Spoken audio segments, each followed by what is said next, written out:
We have many conflicts in the United States today. Some think they are due to ideology, some think they are due to corruption of character, but could it be that most of our problems are due simply to the fact that the regime is too large, that it has gotten out of scale for anything that could even remotely be called self-government? Human scale is a really ancient human idea, and people have always sought to create things on a human scale. The Parthenon, for example, was built to the scale of a Greek Athenian citizen, and it's a beautiful building for that reason. When you get to cathedrals, cathedrals are deliberately created beyond human scale because they want to have that majesty. And that's, of course, why you get city halls being created beyond human scale. They're trying to impress the citizenry and make them feel small.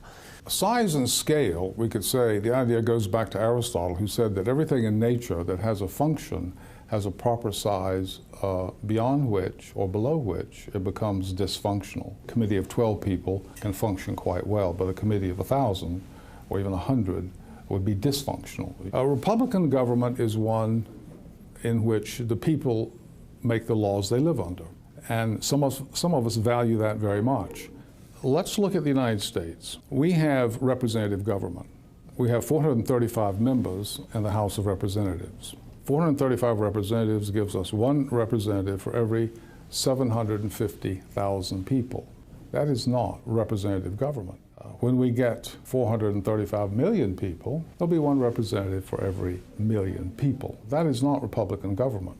Could we remedy that by increasing the size of the House? Not very much, because if you look around the world, representative bodies have a limit, and the largest seems to be around 600. So this means then that if 435 is about the right size, and we're growing in population but can't increase in representation, Republicanism is a joke. Let's look at the ratio that Madison argued should exist in the United States. He thought there should be a limit. He said a congressional district should be about one for every 30,000 people. Well, let's suppose we had Madison's ratio. Then we would have 10,500 representatives in the House of Representatives. This would be dysfunctional. Size matters for a lawmaking body. 10,500 is dysfunctional. So we have a dilemma. What are we going to do? We can't increase the size of the House. That would be too large. The population is going to increase, and with every year we lose more self-government. There's a scale at which people can have a voice in what goes on in their lives, but at the scale of 300 million people, that's just impossible. We don't understand the Republican tradition, and we still use this homely, warm language of republicanism and self-government and fireside chats, and Lincoln called it our homestead, and Clinton had town hall meetings via satellite for 315 million people, and this all makes us think that we're Republicans. No. This is a Hobbesian state with an artificial corporation having monopoly on coercion over individuals, pretending to be a republic.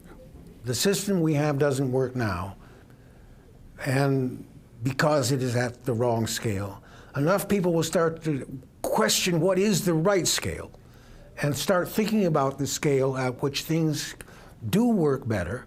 The problems that we face now, there's not a one of them that could not be solved, or at least ameliorated considerably, if we didn't face it at a smaller scale.